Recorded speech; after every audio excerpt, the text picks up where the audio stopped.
আমরা যখন শুধু ইসলামিক পন্থীদের নিয়ে যদি আমরা আগাতাম, তাহলে এটা মৌলবাদ দিয়ে একটা জোট হিসেবে চিহ্নিত হতো।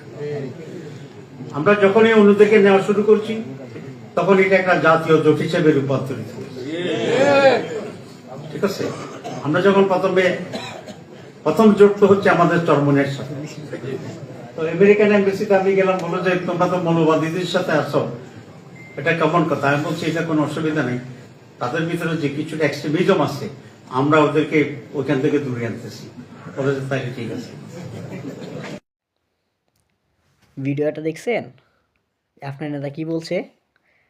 তাদের সাথে যখন ইসলামী আন্দোলন ঐক্য করছে, তারা আমেরিকা যাওয়ার পরে আমেরিকানরা জিগাইছে, আমেরিকান পার্লামেন্টের লোকেরা জিগাইছে যে আপনারা তো মৌলবাদীর লগে নিছেন, তার মানে কি আপনারা সেকুলার, ইসলামী আন্দোলন রাইট। ইসলামী আন্দোলনকে লগে নেওয়ার কারণে আমেরিকার সহ্য হয় নাই। আমেরিকা বলছে যে তাদেরকে কেন লগে নিছেন আপনারা, আপনাদেরকে কিভাবে আমরা ক্ষমতা দিব। আমেরিকা বলছে, তখন আপনাদের নেতারা উত্তর দিছে যে সমস্যা নাই, এদেরকেও আমরা খারাপ বানাই ফেলাইব, লগে নিয়েছি সমস্যা নাই, খারাপ বানাই ফেলাইব, নাইলে বাইর করে দিব। তো লাস্ট কি হয়েছে? বাইর করে তো দিলেন, আপনি বাইর করে দেন নাই, তারাই বাইর হয়ে গেছে।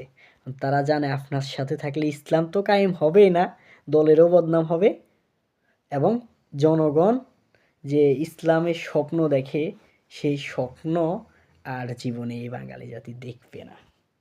এই কারণে তারা বের হয়ে গেছে। ফালতু কমেন্টস করবেন না, ফালতু আপনারা গুজব চড়াবেন না, এই গুজবের মধ্যে আপনারা সেরা।